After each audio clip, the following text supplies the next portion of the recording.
Hello বন্ধুরা, স্বাগত জানাই নতুন একটি ভিডিওতে। আজ আমরা পার্ট 10 বা রাখাল ছেলে কবিতাটি দেখে নেব। তোমরা খুব মনোযোগ সহকারে শুনবে। চলো দেরি না করে শুরু করি। রাখাল ছেলে, লিখেছেন জসিম উদ্দিন। রাখাল ছেলে, বাড়ি ফিরে যাও। বাঁকা গায়ের পথটি বেয়ে কোথায় চলে যাও? ওই যে দেখো, নীল নোয়ানো সবুজ ঘেরা গা, কলার পাতা দোলায় চামর, শিশির ধোয়ায় পা। সেথায় আছে ছোট্ট কুটির, সোনার পাতায় ছাওয়া, সাঁঝ আকাশের ছড়িয়ে পড়া আবির রঙে নাওয়া।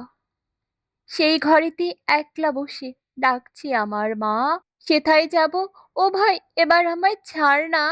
রাখাল ছেলে, আবার কোথা ধাও?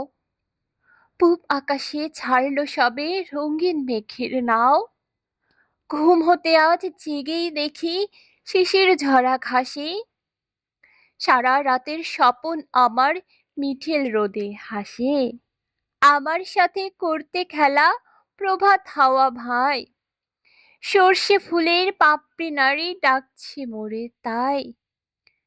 চলতে পথে মটরশুঁটি জড়িয়ে দুখান পা, বলছে ডেকে, গায়ের রাখাল একটু খেলে যা। সারা মাঠে ডাক এসেছে, খেলতে হবে ভাই, সাঁঝের বেলা কইব কথা, এখন তবেই যাই। বন্ধুরা, এই ছিল তোমাদের কবিতাটি। ভুল ত্রুটি ক্ষমাশূন্য দৃষ্টিতে দেখবে। দেখা হবে পরবর্তী কোনো ভিডিওতে। সবাই ভালো থাকবে, সুস্থ থাকবে। আর আমাদের চ্যানেলটিকে সাবস্ক্রাইব করতে ভুলবে না। ধন্যবাদ।